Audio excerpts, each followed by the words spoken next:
Welcome to FlyWheel Leadership. I'm Graham Peely, and I'm joined by Gary Mitchell of On Track Coach. We're going to walk through Gary's journey and discuss how it brought him to On Track Coach. Let's get into it. Gary, welcome to the show. Thank you, Graham. It's a pleasure to be with you here today. Yeah, appreciate you taking the time. What's your superpower, and how does that help others with your mission? I've been told, that got me into this fine mess. That's Laurel and Hardy, if you're old enough to remember them. I've been told I have an extraordinary ability to help intellectuals adapt and learn people skills, soft skills that are much needed in business. Specifically, lawyers, highly intellectual, book savvy, book smart, and often struggle with the opposite skill set, the soft skills. So I've been told that's my superpower. That was 20 years ago. I'm still in business and just released my 4th book, so maybe they were right. I don't know. Now, why don't you go ahead and tell us about the book real quick, and we'll dive into the rest of the conversation. We'd love to make sure that you get a plug in on that. Well, this is really, it's called the and is capitalized, approach. How to grow your law firm and gain more freedom. And it's really the culmination of everything I've done in my professional career. I started my first business when I was 25, built a national event, garnered national media coverage, including one of our top news shows, W5. That would be the equivalent of 60 Minutes in the US. That's pretty high level journalism. And basically I just got my hands dirty, got in there and did stuff and tried things like every other entrepreneur. There's very, very few books are written for the day-to-day decisions that you have to make, right? Especially early on. So I made a lot of mistakes, learned a lot, patched the bruises and the scrapes, and then I ran for Parliament. Then I coached a lawyer in his candidacy for Parliament. That's where this really began, because I had a life-altering moment. I could see the transformation of another human being as a result of some of the things I was directing him, advising him to do.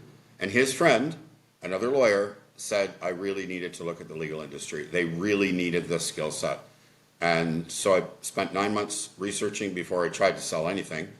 And then I got my first client, who is one of the endorsers for the book.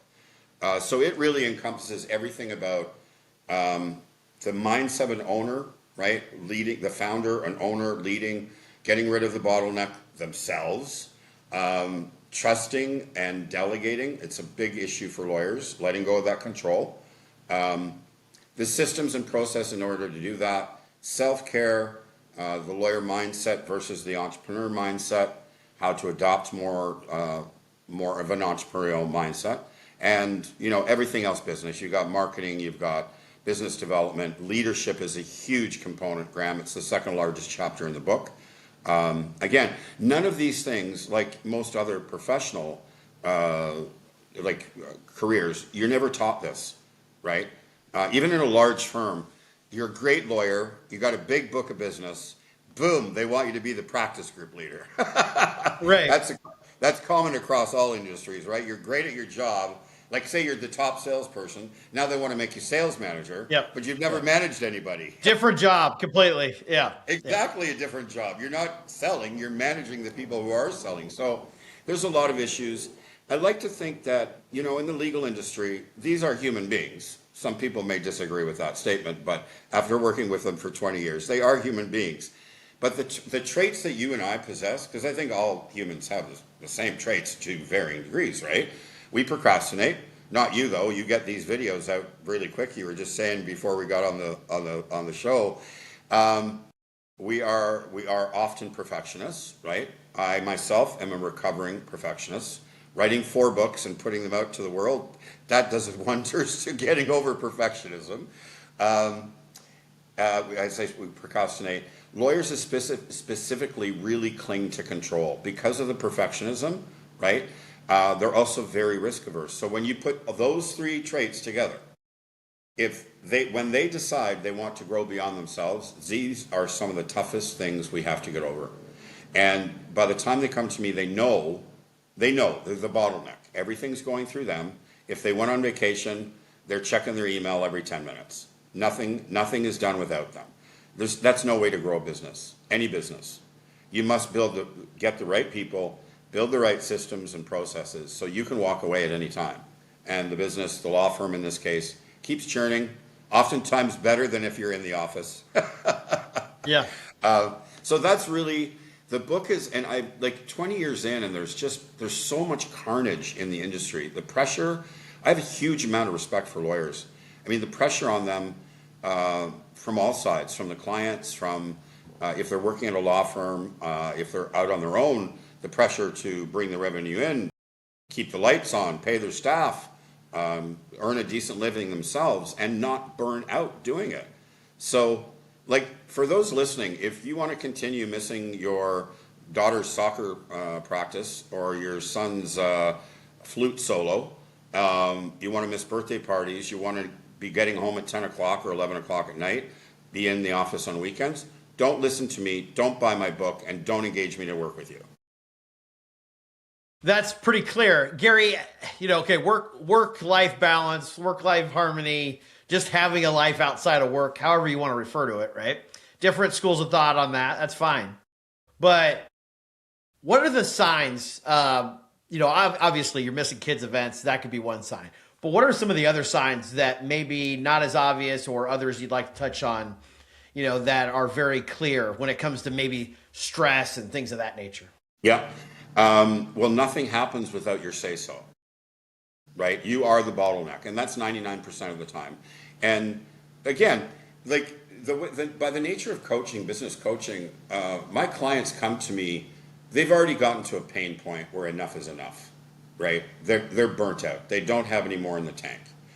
They see the signs that no decision is made without their say-so, which means none of their staff and team are empowered. There's no way they can feel good about going away for 2 weeks and not checking their email or their cell phone, their smartphone. Those are some signs. Physically, I mean, it's going to be pretty obvious. You don't have any energy. You're not healthy. And that leads to a whole bunch of other much worse conditions, which are very prevalent in the legal industry. Drug abuse, alcohol abuse. Unfortunately, the pressures really put people against a wall. And so the opposite might be saying, like the risk averse or the skeptical lawyer, which they all are, would be listening to this going, that's a bunch of crap. There's no way you can grow a law firm and have a life. Well, with that attitude, you're absolutely right. You can't, because you're doing a self-fulfilling prophecy. It has to be intentional. You have to decide, I'm going to build this. Let me tell you something, Graham. One of the dedications, I dedicate the book to my first client, who said, he told me on our third coaching call, and he's endorsed the book. He said, Gary, I want you to know why I chose you over the two other people who had come from legal marketing. He said, you have what I want. I'm already a good lawyer. I know how to do that.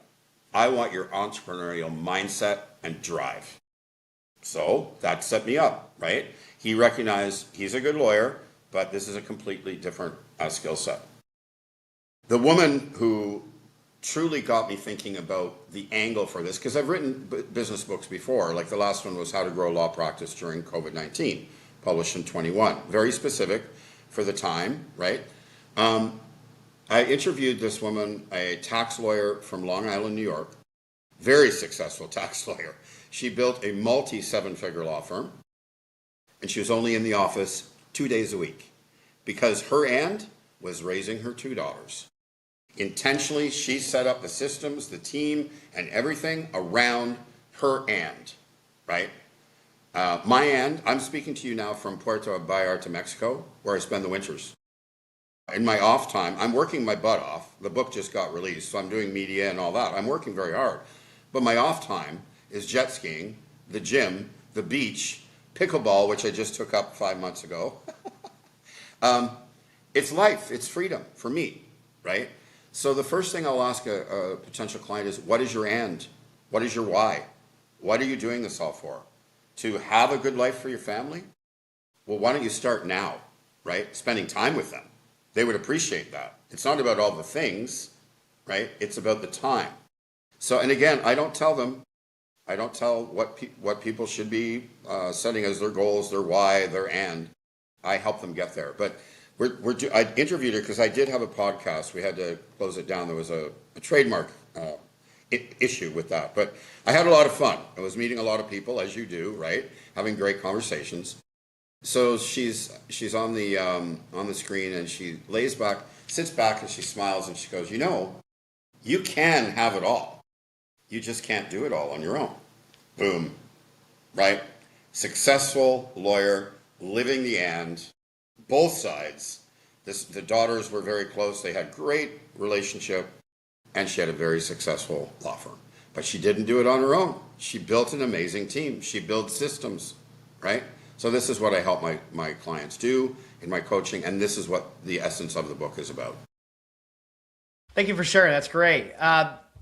A lot of what you're saying resonates to me outside of the legal world, since that's certainly not my I know. It's very applicable across all businesses and life, for that matter. For sure. Very, very, very good stuff. And I love to hear, I do come from professional services world, just not legal. So it makes a lot of sense, just having a client service mindset. And then not only that, but also having the background as an attorney, I'm sure just it compounds some of those things that you're talking about. So very important topic for the industry. So I'd love to talk about one thing that I saw in, I think it was in your LinkedIn profile, maybe your website, but your success doesn't have to come at the expense of your life outside the firm. Our approach focuses on helping you increase profitability and gain control so you can enjoy the practice you built without sacrificing your personal time, energy, or health.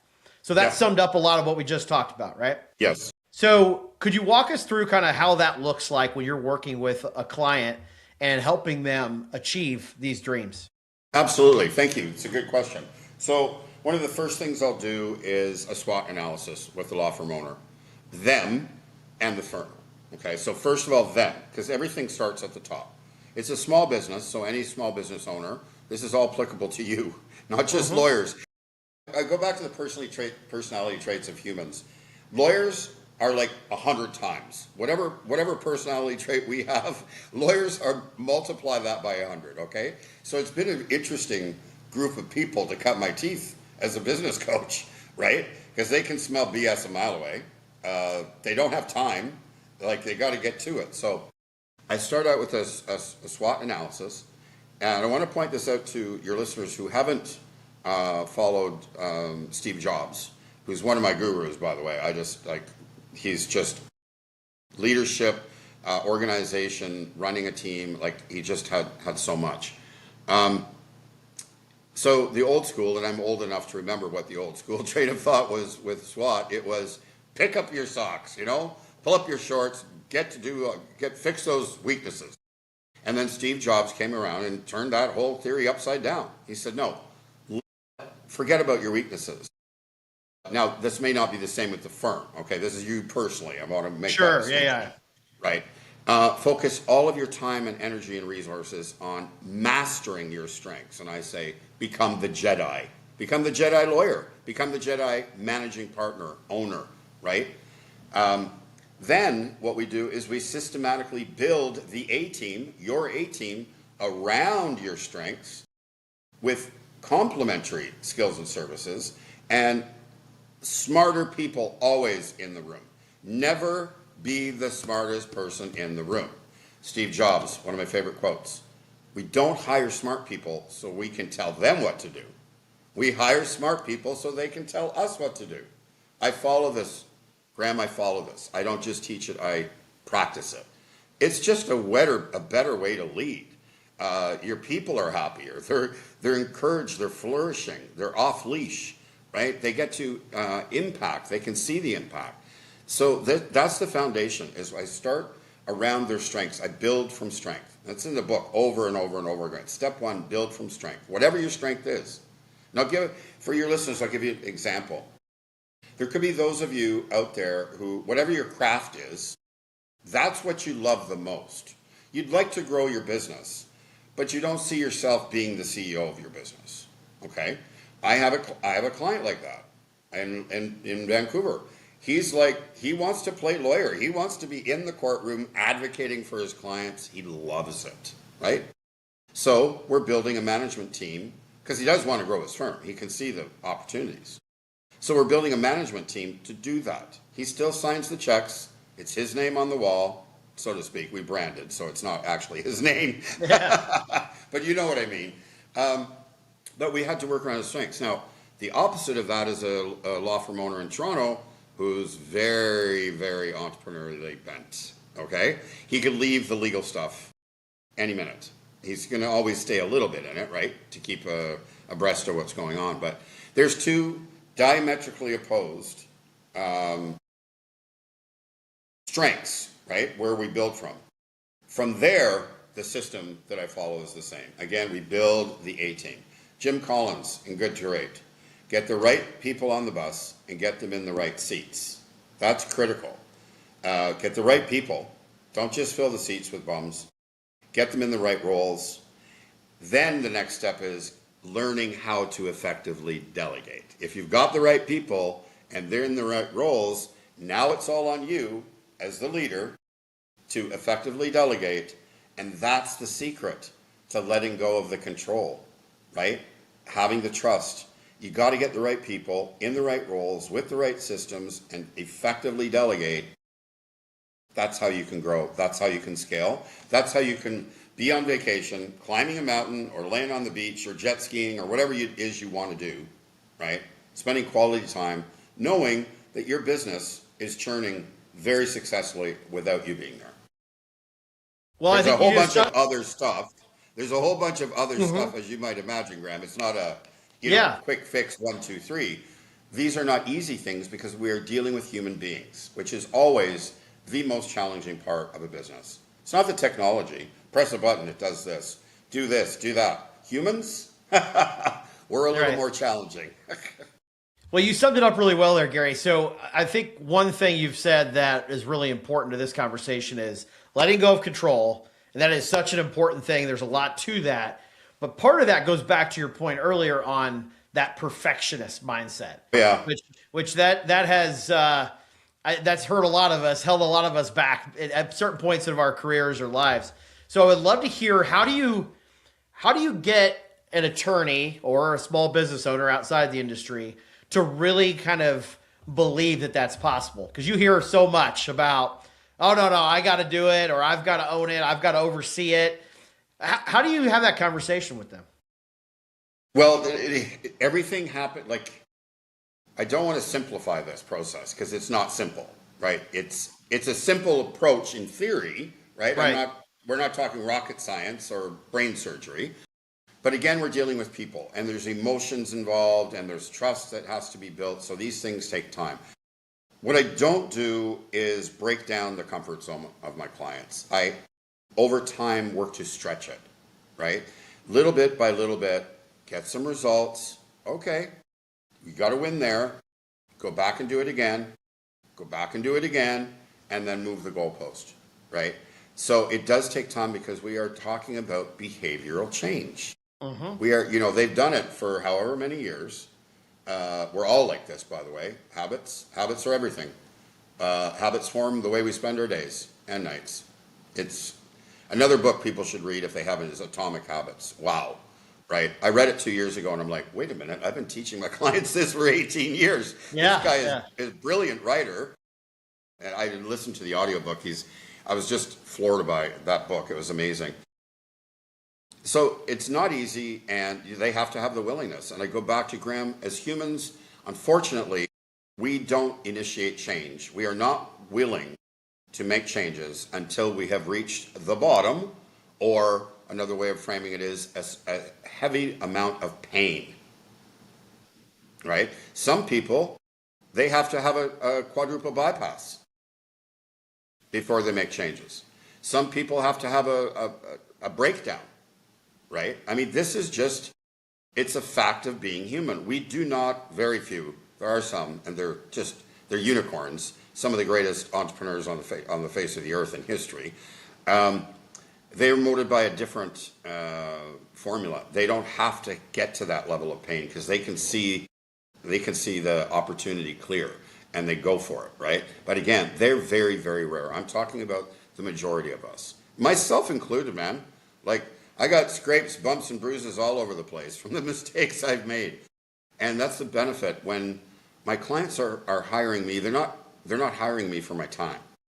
They're actually buying their time back and Right. leveraging 20 years plus because of the first business. Made way more mistakes in the first business. They're leveraging the 20 years of mistakes and all that I've learned from it, and those mistakes of my clients and all that I've learned from it, right? So basically, if you want to shorten the learning curve, if you want to lessen the pain, if you want to get to your why, quicker, less stress, less investment because of the money you're going to not lose, then you work with a business coach. That's our goal, right? Just like a sports coach or a performance coach, that our goal is to help you get to where you want to faster, right? Getting over the hurdles, getting over the speed bumps. A lot of speed bumps in Mexico, by the way. Trying to keep the speed down. It's crazy. They're crazy drivers down here. Anyway, that's, it in a nutshell. It's not easy, but I always like a challenge. Here's the upside. Because these people are extremely, very smart, okay? When you give them the right approach, when you give them the right direction and support, they learn very, very quickly. That's the thing. Like, there's been a conversation in the legal industry for years and years and years. Law school doesn't teach you this. Law school doesn't teach you that. Law school teaches how to learn.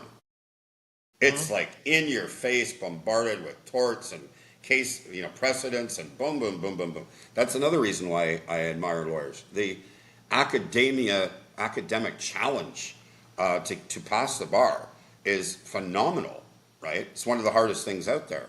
And the knowledge that they have to absorb in order to do that exam, it's incredible. So that's what law school teaches. So that's good. When they do some are very entrepreneurial. 1% to 2% have it already. They've got natural ability. But here's another example of another example. The gentleman who's going to be hosting the official launch in Toronto on June 3rd, highly successful law firm owner. He went out on his own because he didn't get hired back from the firm he articled at. He's a millennial, and he thought, well, the only choice I have is to go out on my own. Within 4 or 5 years, he had 5 lawyers working for him. That's, just so you know, by industry standards, that's amazing. That's amazing growth. Come out of law school, you got past the bar, you start your own practice, and within 5 years, you got 5 lawyers. Now, when I worked with him from 2018 to 2020, now I believe he's hit the 20 mark. Amazing. Again, like, this is it's a small business. He wrote the foreword to the book, and then he asked me, where are you going to host it? Do you want to host it here? And I said, oh, Andrew, that would be perfect, right? Here's a funny story about how entrepreneur this guy is. So I sent him the manuscript, broken up in the chapters, because I was still in editing, right? I wanted to give him lots of time to write the foreword, right? Because he's busy, and I respect that. By the end of the day, Graham, he sends it back to me in one document, and he had put it through his beta AI program that he was working on. That's entrepreneur. So I sent him, what did I send last week? Oh yeah, we're getting the dates down. And he said, are you going to do an audiobook? And I said, oh, absolutely.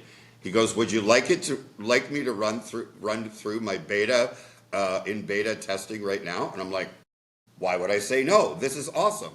So one of my best clients, who's written the foreword, is hosting the launch, is demonstrating his end professionally, right?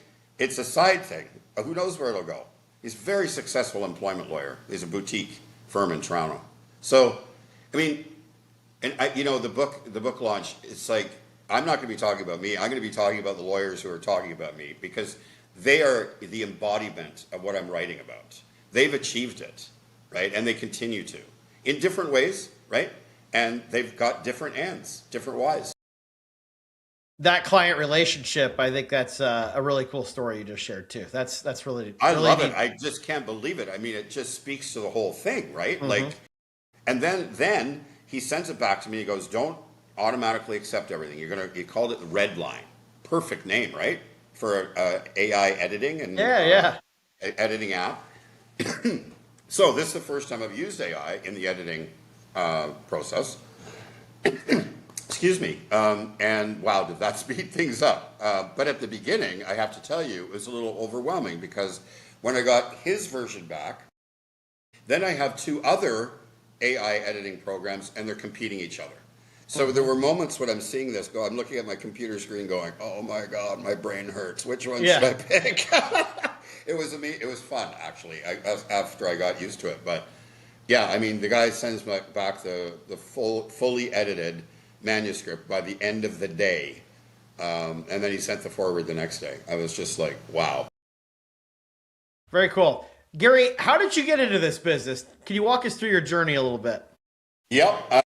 So 2004, I ran for Parliament unsuccessfully. Thank you. I mean that. I really mean that gratefully. Truthfully. The following election, I found myself running a nomination campaign for a lawyer. He won the nomination. He wanted me to be his campaign manager. I was running the other way 100 miles an hour screaming, no! But I got cajoled into doing it. And so I kept coaching him, right? My focus, again, here's this. We built the campaign team around my strength. My strength was coaching the candidate, okay? It wasn't managing the volunteers, and it wasn't this, and it wasn't that. So we built an amazing campaign team with the help of my mentor, who he had worked with leaders, creating leaders of the party. So I had amazing learning experience. That's where I actually got a huge foundation of leadership from him, my mentor. So, but we followed the same formula. My strength was working with the candidate. I had amazing trust. I was able to get him to beat two veteran politicians in an live on-air TV debate about 4 days before the election. No, he didn't win. Wasn't the right party for that riding. But he had a hell of a time, and he went from here to here as far as, well, so you can see it on the screen. Right. Here, way over here, to way over here as a candidate. It was remarkable. But he was a sponge. He knew he needed to learn all this. It had been nothing. It was all new to him. So I did that, and his best friend, a lawyer, gave me the idea, right, to look at the legal industry. He suggested they needed that. So I got started. Now, here's another serendipitous story for you. When I was looking for publishers, and I looked all over Canada and the US, I made the mistake of working with legal publishers for the first 3 books, thinking, their market is lawyers, except they're not business-minded. They're lawyers, former lawyers publishing legal books. This is not a legal book, it's a business book. So, lesson learned. Okay, banging the head against the wall again. So the co-publisher of this book is a lawyer, and he's the brother of the lawyer, the best friend of the candidate that gave me the idea to start coaching lawyers 20 years ago. You can't write that. Mm-hmm. Yeah, that's cool. So as I think about the legal industry, I start wondering, okay, so obviously you have one-person shops, you have large firms. What's the largest firm that you've worked with? And then I have a follow-up question to that. Well, the largest firm I've worked with it's 1 or 2 in the world. Denton's, I think they're 1 or 2 in the world. I don't know. They go up sure, thousands of lawyers worldwide. So now I'm looking forward to what your follow-up question might be. Yeah, the follow-up goes kind of just directly into that leadership component that you mentioned earlier. And what have you seen from the most successful attorneys that step into that leadership role? And what have you seen that's gone well?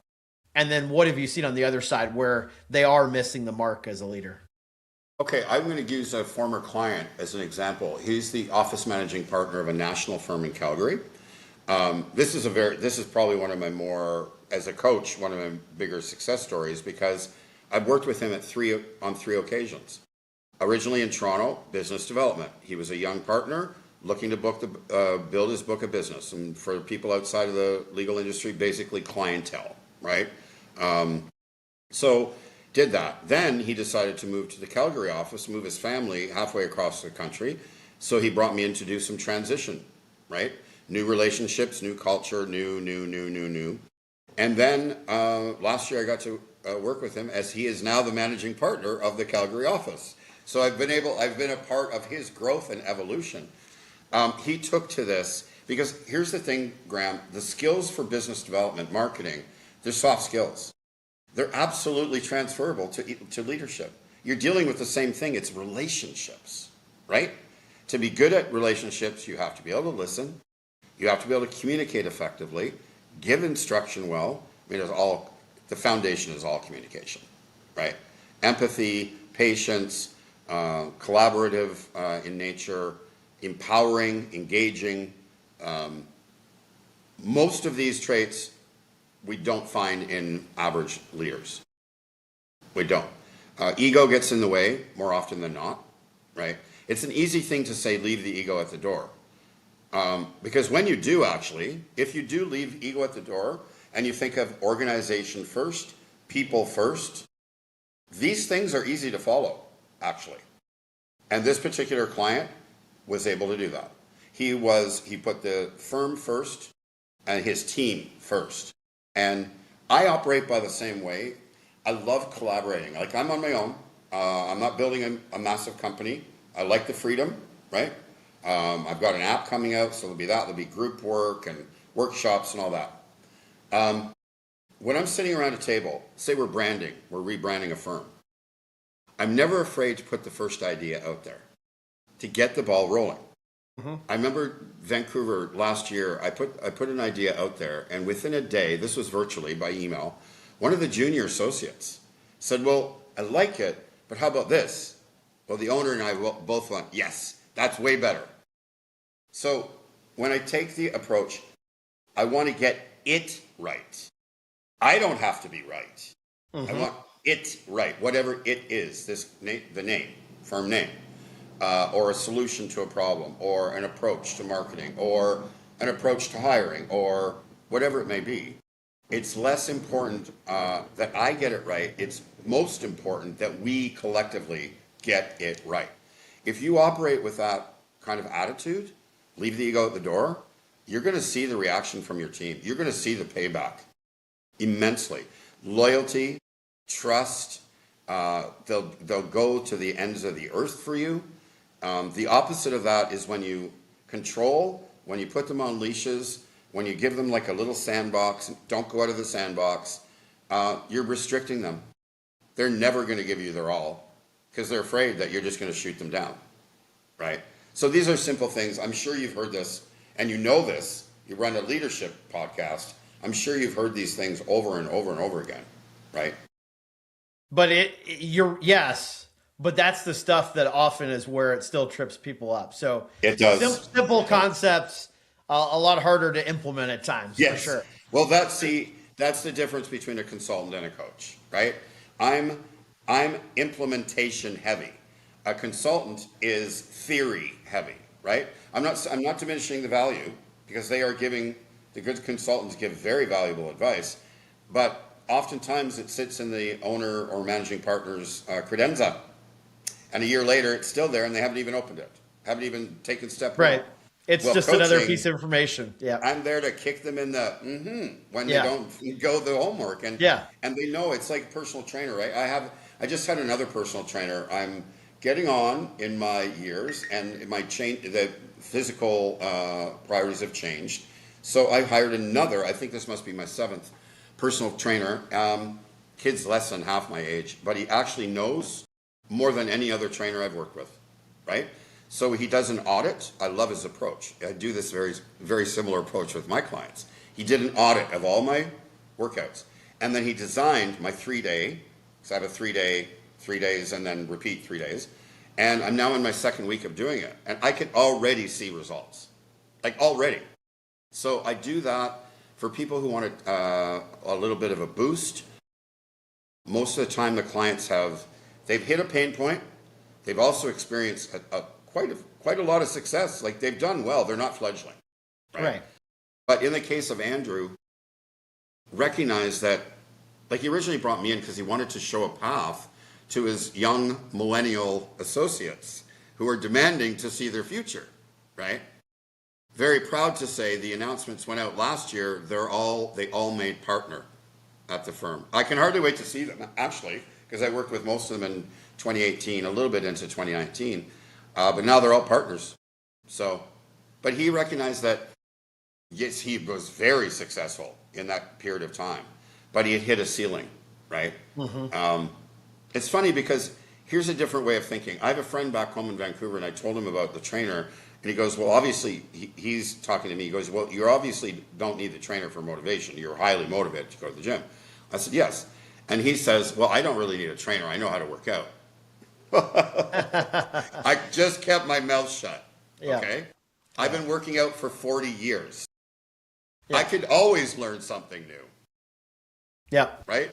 That's an important mindset for sure. Gary, when it comes to technology, you know, early stages of when ChatGPT came out and everything, the, you know, law firms were said to be, oh, that's going to hit them before anything else, right? How do you coach? Like if you had a founder, CEO of a law firm sitting in front of you, how do you coach them on how to look at technology? Basically, it's a tool. It is a tool, a very effective tool in order for them to do what they do more effectively, more efficiently, faster, and cheaper. If you would like those things, then we should adapt it. If you don't want to do things more efficiently, more effectively, faster, and cheaper, probably not even having the conversation with me in the first place. Right? Well said.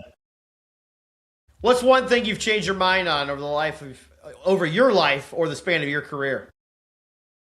Well, it's definitely the SWOT analysis. Absolutely. That's the biggest turnaround in business theory about how to apply that analysis.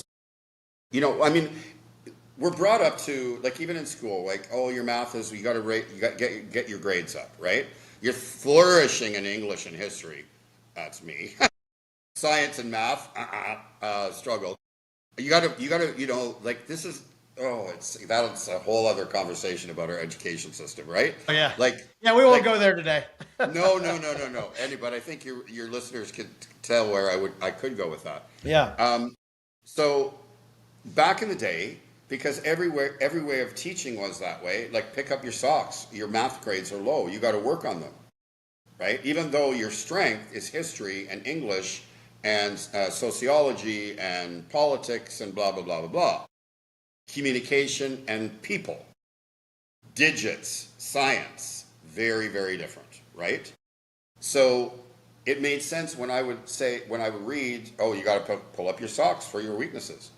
But then when I read about Steve Jobs and the reasoning behind that, and having been on teams now, right, later in my life, seeing the value of teams, always sports teams, played on so many sports teams, and then teams in politics and campaign teams and plays and productions, and it was like, oh my God, this is so obvious.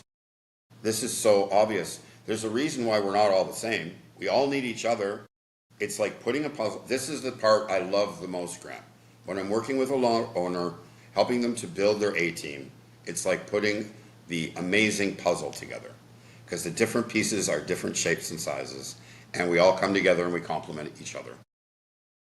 Gary, we've covered a lot today. Anything that you'd like to touch on before we wrap up here? Just what that lawyer said from Long Island, you can have it all. You just can't do it all on your own. So stop trying to. Get a life. Get the best life you've ever had. It's out there. What do you want people you've worked with to say about the impact you've had on them? Well, I do want them to be able to say that not only has it made impact on the success of their career, but it's freed them up and they're enjoying life more because they're not as bogged down in the stress and minutia of the smaller things in their career. Early on it wasn't always law firm owners. So the greatest compliment I'll get is, oh my God, and clients have said this, I'm having more fun than I've ever had before. That's my greatest compliment. Because the money, they're making money. That we don't have to worry about that. Right. They're making money. But the stress, not gone. I don't believe anyone has no stress, Right. but it's completely manageable now, and they're having more fun in their career than they've ever had before. That's got to be my ultimate compliment for sure. How can listeners find more about you and your work? I'm on LinkedIn, Gary Mitchell on LinkedIn. The website is On Track, no K, ontrackcoach.com. And you can follow the book on Instagram at The End Approach. Gary Mitchell, On Track Coach. Thank you for joining FlyWheel Leadership. We appreciate you sharing. My pleasure, Graham. Thanks for the great questions. Take care.